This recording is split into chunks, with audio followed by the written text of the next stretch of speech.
Welcome to Grapple FK, everyone. We are covering Jim Crute against Modestas Bukauskas. I hope I haven't massacred that name, but we'll just call him Modestas. The Baltic Gladiator. That's a pretty cool nickname. Jim Crute. Does he have a nickname? Apparently not. Apparently not. No. Yeah. So similar in size, similar record, but Jim Crute's a lot more experienced in the UFC. We don't have reach stats for Modestas, but his reach looks quite long. It is longer, yeah. Yeah, he's 6'3". KOs. We should point out that Modestas made his debut against a debutant, so he's only had one fight in the UFC. So these figures are mainly Cage Warriors figures, essentially, aren't they?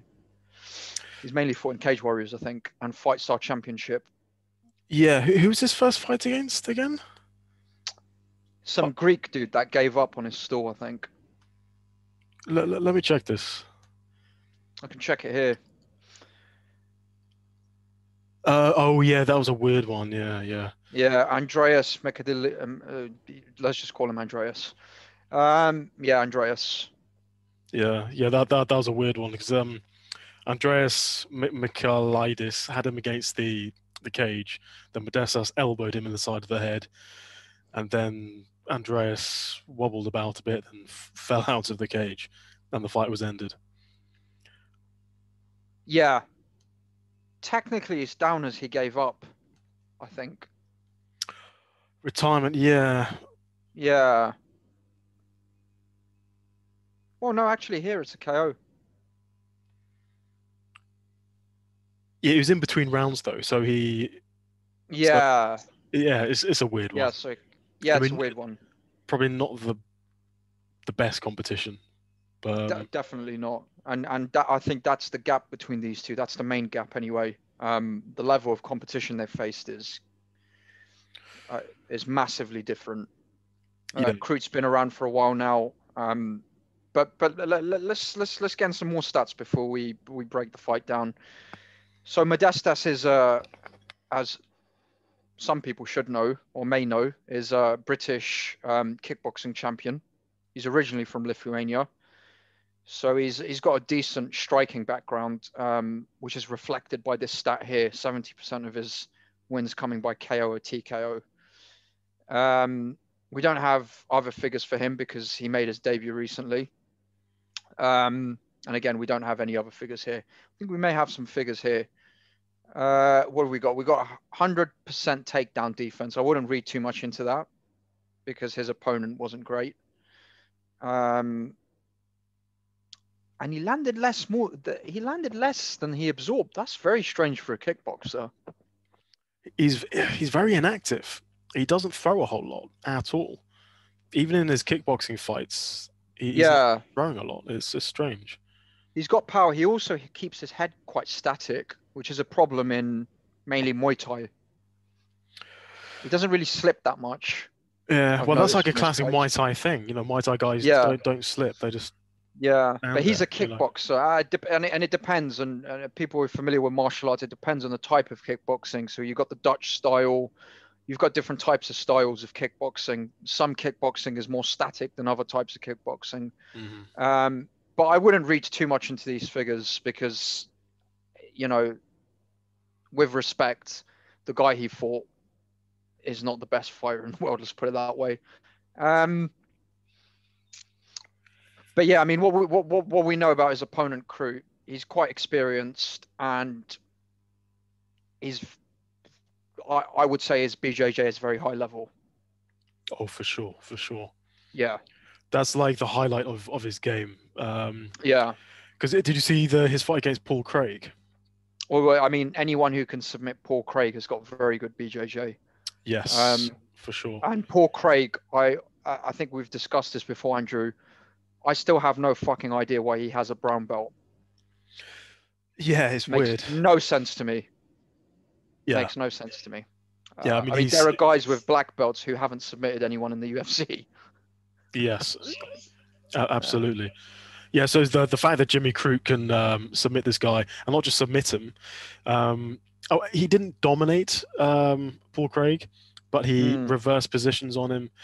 He defended the submission attempts, and he did enough to keep him at bay, and get it back standing. And indeed, actually, in the third round, he was dominant. He did get a top control. Yeah. To be fair, I think a lot of that he did use some physical strength. It wasn't He's a big necessarily dude. all technique, but still, like he's got very high level jiu-jitsu. I mean, to do that against Paul Craig is impressive. And I think in his last fight, correct me if I'm wrong, he set some kind of personal record in terms of takedowns. Which fight was that? Can check here.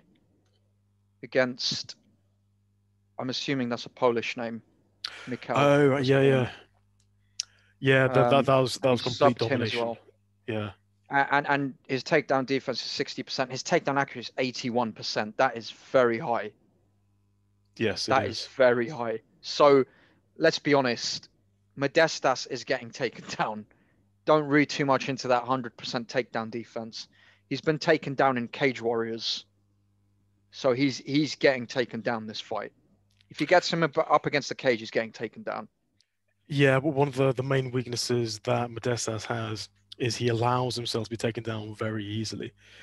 Yeah. And in those Cage Warriors fights, he does work his way back up. You give him maybe a minute and a half, he will, stand back up. So he's got enough jiu-jitsu to get it back to the feet. But the fact that he's allowing himself to be taken down so easily is worrying. Yeah. And I think if Jimmy Crute gets on top of him, he's not getting back up. I don't think. I think he'll get submitted. Yeah. And even in terms of stand-up, Jimmy Crute's not bad. He's got good kicks. He lands more than he absorbs. His boxing's decent. His striking accuracy's there. He can hold his own. So I haven't really seen his boxing in the UFC. Yeah, it's not. I mean, it's not high level, but I know he's got power because he dropped. Yeah. He dropped somebody. Was it Sam Alvey? Yeah. He dropped. I think he's he KO'd someone in his first UFC fight, and then he KO'd Sam Alvey as well. Smiling Sam Alvey. He's a very durable fighter, should be said. That was his second fight. His first fight was against Paul Craig. No, his first fight was against Chris Birchler, who he KO'd. Oh, that's a Contender Series though.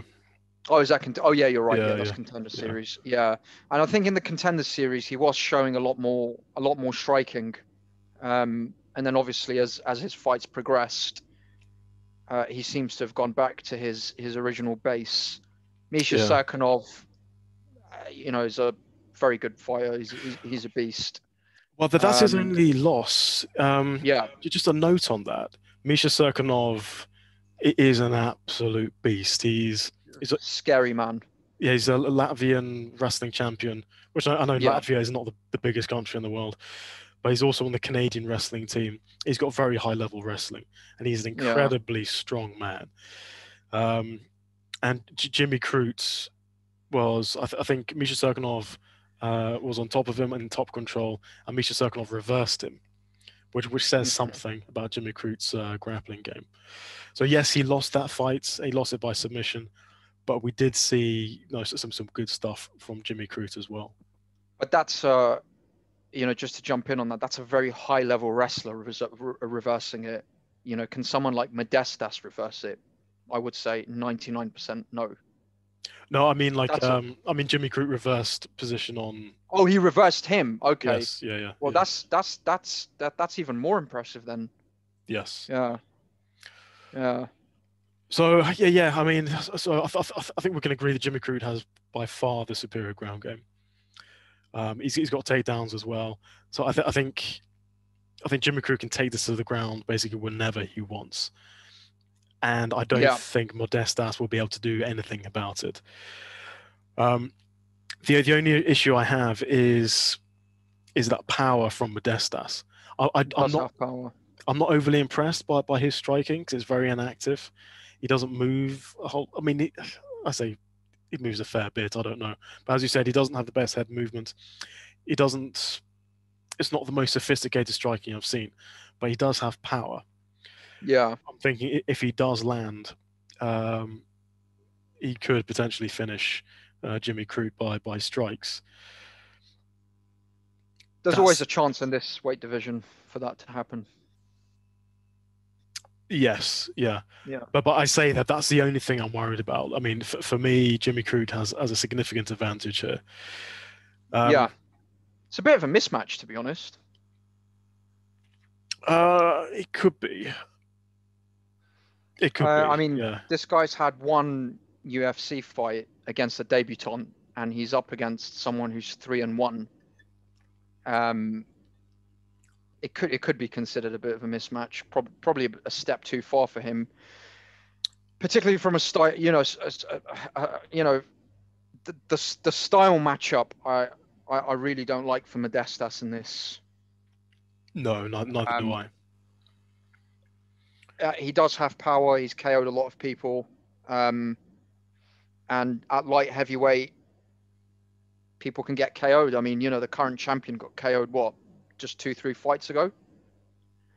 Got KO'd cold. Oh, so, yeah. This can happen at light heavyweight. These guys are weighing in at 93 kilos and fighting at over 100 kilos on the night normally. So it can happen. But now that I think about it, this is a mismatch. I mean, Jimmy Crute has beaten Paul Craig, Sam Alvey, Michał, Polish surname. Those are all fairly decent names. I have no idea how you pronounce that. When you part Polish schooler, you should be able to pronounce that. I was told I was part Polish. Then I did a DNA test, and it all turned out to be a lie. So DNA tests only go back about 104 years, so it could be before that. Most of them, anyway. That's what I've been told. We're diverging off topic here. Sorry, guys. Just go with your pot Polish. Fuck it. Okay. Good country, sorry? Good, great country, Poland. I like it a lot. Yeah, produces great fighters. Yeah. Very good fighters.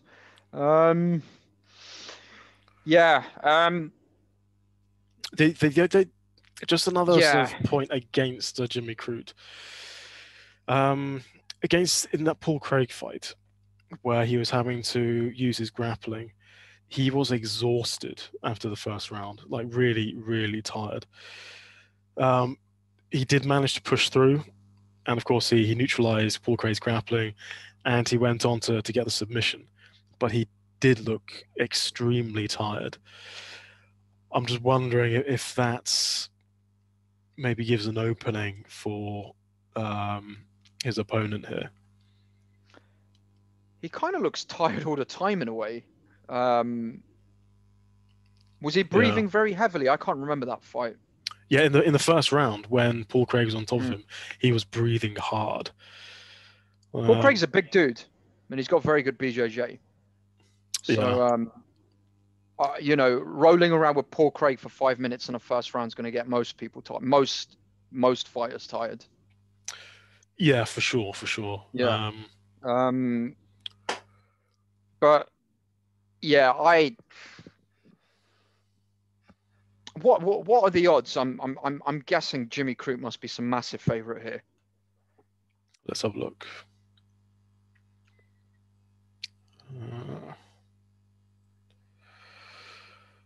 Yes. Crute goes for a lot of submissions, 4.04 per 15 minutes.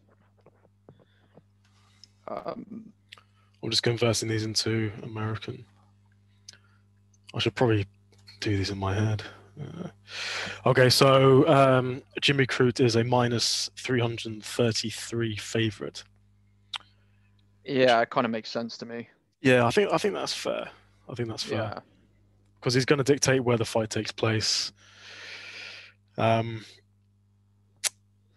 yeah, I mean, I can see Jimmy Crute getting a submission pretty quickly here. Yeah, same here. I mean, takedown accuracy of 81%, that is very high. Yeah. And the odds for Modestas are plus 240.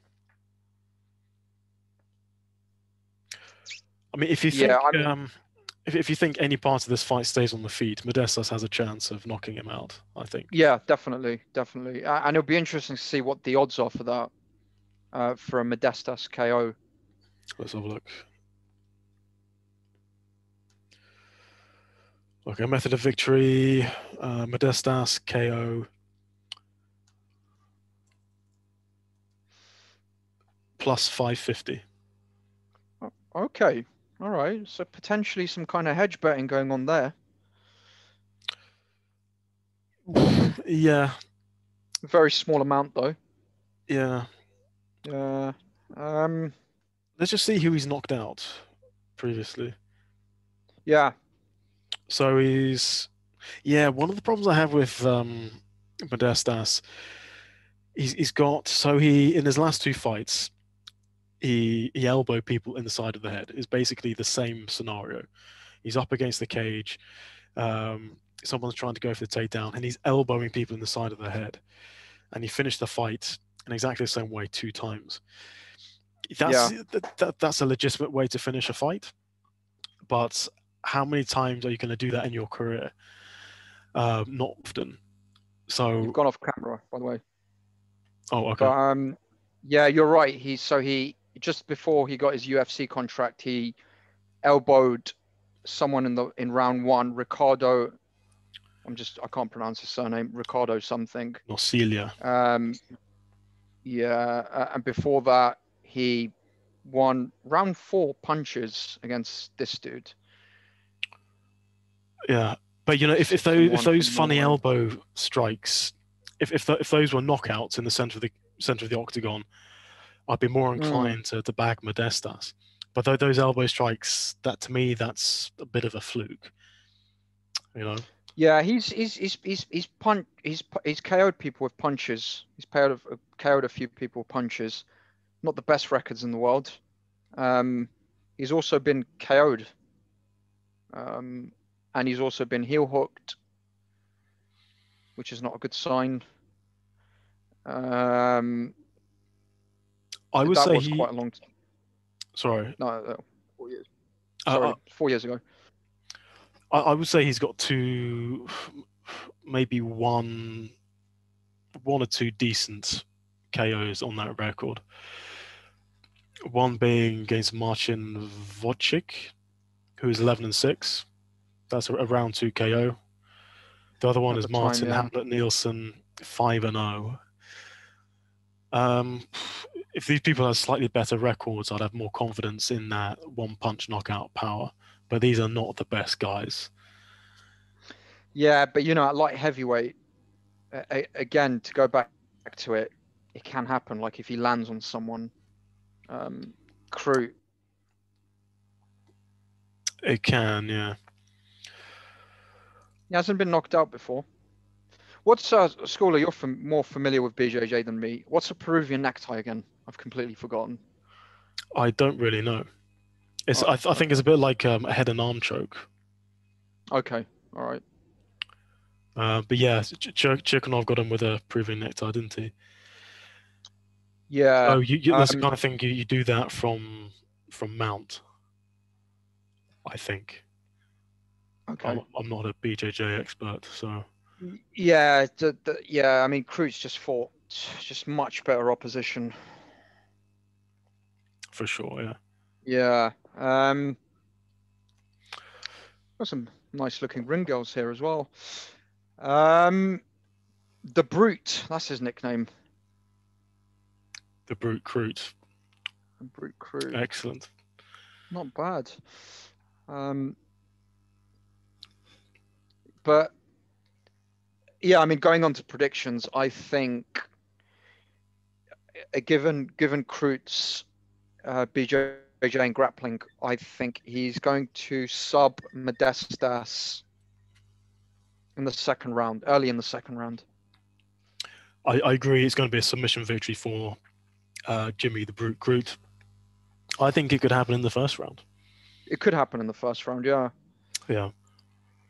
Because just the level of difference in the ground game is pretty huge. Yeah, it's massive.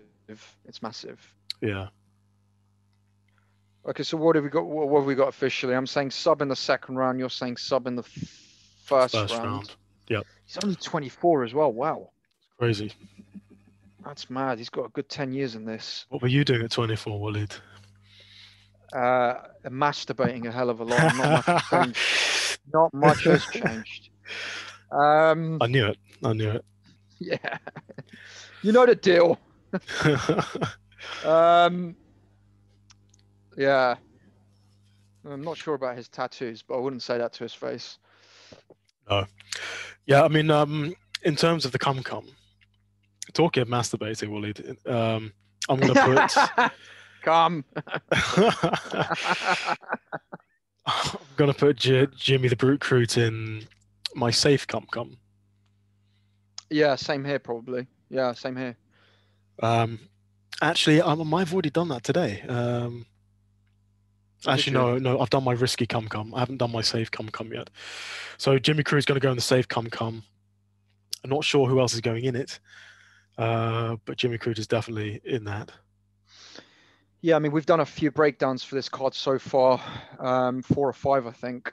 So we just need to kind of go over and make a safe cum. And for anyone who's new to our channel, thank you for watching. And what we normally do is we do a safe accumulator and we do a risky accumulator, and then we normally like to hedge our bets and we do single bets as well. But the base of our betting strategy is a safe accumulator and a risky one. The safe one is normally 2 or 3 fights. The risky one is 4 to 6, possibly 7 fights. But yeah, Jim Crute's definitely going in the safe one. Yeah, just go off topic slightly. This is a relatively short card. There aren't a whole load of options for the safe cum. The only options, as I see it, are Yong Jin Park, who's a heavy favorite against John Phillips, our boy from the Valleys, and the other one is Jamie Malarkey, that New Zealand or Australian kickboxer. He's a favorite against Fares Ziam. Yeah, Ziam is a French guy. He's not the best fighter in the world, in my opinion. So if I look into that fight a bit more, I'll probably go with this what's his name, Malarkey. Yeah, Malarkey. Is it Malarkey? Yeah, Malarkey. Yeah. And I'm assuming also, you put. Sorry to interrupt. I'm just so excited, Waleed. That's all right. They're talking of favourites for the safe cum. Mateusz Gamrot. A lot of hype among the hardcore MMA fans about this guy. Is he from the Caucasus? He's Polish. He's fighting a guy from the Caucasus, from Georgia. Even better. Guram Kutaladze. I think they're both amazing. I think they're both proper sick fighters. Mateusz Gamrot he's a big favorite. There's a lot of hype behind this guy. He's got great boxing, very good jiu-jitsu game, and Guram is an absolute kickboxing beast. And just the limited footage that I've seen from Guram, he's got some of the best counter-striking I've seen. Yeah. You had me at Poland, I'll be honest with you. You had me at Poland. Yeah, I mean, this guy could really do some damage in the lightweight division. And that's saying a lot. I mean, this is the lightweight division. And I still think it's the most stacked division. Yeah, this guy is really, really good. The lightweight division is just, fuck. If I was a UFC fighter and I had to make my debut in the lightweight division, I would, wow. Your chances of getting into the top 15 are ridiculous. Might as well just quit, you know? Might as well just quit. Fucking Islam Makhachev is number 12. Arman Saryukin isn't even fucking ranked. That's crazy. Ridiculous. Yeah. Okay. Well, final predictions. I've got Jim Crute, second round sub. Andrew? First round sub. And put Jim Crute in the cum, guys. We've got predictions coming out for next week's card. It's the main card of the year, probably. The Eagle is back against Gaethje. So watch out. We're gonna be doing a lot of predictions for that card. Very interesting card. And please please subscribe, leave any comments, and we'll get back to you as soon as possible. As always, thank you for watching. Have a great weekend. Bye.